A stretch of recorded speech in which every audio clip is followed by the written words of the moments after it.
So key thing, remember, that first 25 has got to be high quality, we're working.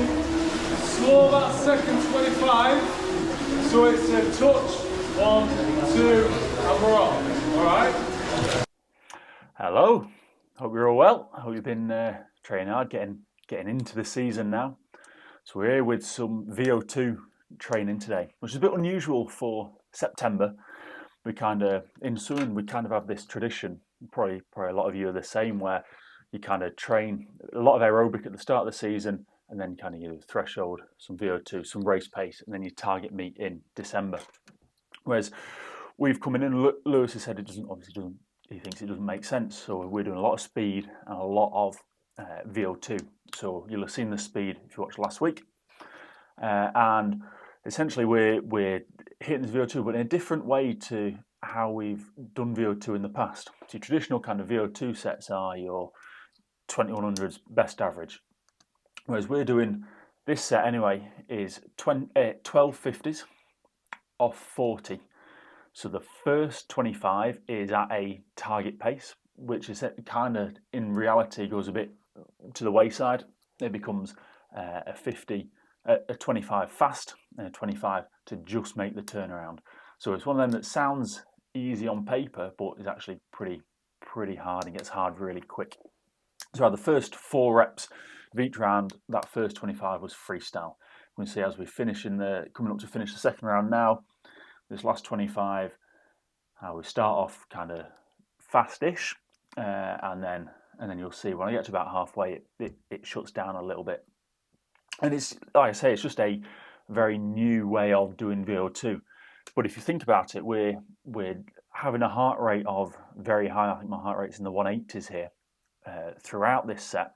So it's 8 minutes a round. We get 2 extra minutes in between rounds, and I did 3 rounds. So we had our middle distance guys did 4 rounds, and Ash Hogg, you can kind of see in the lane to the left of me, is actually doing speed. So he did the set on Monday, and he went 5 rounds because he's an animal. So as we enter round 3, then I just wanted us to kind of have a look at the fly at the start and kind of how I'm holding that throughout the set. So that's one of my aims for this set, was to swim really good quality fly under pressure. So the first rep almost feels too easy because you know that it's going to get really hard kind of coming up. But looking at this, like the entry is still good, the head's still low on the breath as we finish rep 2. Coming into rep 3 then, you can see there I'm maintaining that fly kick. The range on the kick's pretty good. I'm still 8 fly kicks. And like I say, the length is good, the kick's strong. I'm not coming too vertical, so it's a good job. And so obviously this was the set from last week. And this week we've done similar, except instead of 1250s per round, we've gone up to 14. Instead of 4 fly at the start, we've gone 5. So the week before this was 1050s total, the first 3 with fly, and that was pretty horrendous. Then this session that you're watching now is pretty good. And then the session I did yesterday, as I'm filming this, I actually swam very, very well. I was very pleased with how well I held the fly. So last week I held the fly on, yesterday I held the fly on like 13s for all of them, which is pretty good for how kind of relaxed we are. And we're coming in then, this is the last rep of the set. You can see that I've lost the rotation a little bit, and that's kind of indicative of how fatigued I am. I feel like I'm swimming this that's the range. It's really difficult. But as we come in then here, finishing the set, we then had the bolt on, was a kick set. So we've gone 1250s max kick off 110. And now I was struggling on that. So the reason we do that is because obviously we want big legs, particularly at the end of the set, or at the end of our race, I should say. So we train that at the end of the set.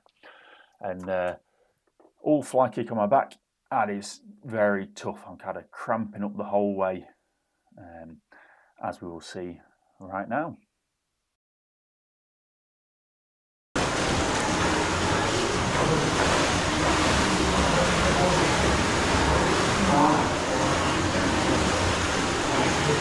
Stretch the calf off. Now I start kicking kind of one-legged, and then it kind of goes out of rhythm as the other calf cramps, and it's just kind of getting through it, and it's pretty horrendous. So is the solution. Notice, will you put the left hand pocket of my bag and get some salt? In my bag, I've got like them little packets of salt for this kind of thing. When we've put in a lot of work and your body's cramping, then salt. Get some salt either straight into your mouth, into your drinks bottle. It can help you out there. So it kind of almost did the job perfectly there. So I was able to then come back really well for the last few reps of this kick set. And we see now this is the very last rep of the set. This is everything all in on this lengthy kick, which is making the way down. So this is quite nice. You might not recognise this pool. So this is the downstairs pool in Manchester. So we've got a 4-lane 50-metre pool downstairs, and we're down there at the minute just once a week on the Wednesday evenings. This is where the National Centre is based. So the Para Centre traditionally, and now that full centre is able-bodied is located there as well. But that's it. Good session there. So kind of as a recap, we're hitting VO2 really early in the season, kind of compared to normal. But I'm enjoying it, and I feel fit. I feel good. I've felt better every week, which is quite encouraging. Kind of as we go, as this is the 4th week into the season now, I think. So we're doing well. We did 1250s off 40 with the first 25 fast, the second 25 just make the turnaround. So literally finish it, as Lewis says right at the start of the video, 2 seconds, and then push off onto that next rep. But I hope you've enjoyed this. I think the next week's video will be some eating. So I'll show you kind of how I'm eating to fuel this kind of training, to fuel this, trying to gain strength, gain power. And yeah, that's about it. If there's anything, as always, if you've got any questions, anything you want to see in future, let me know. But thanks for watching, and I'll see you next time. Cheers.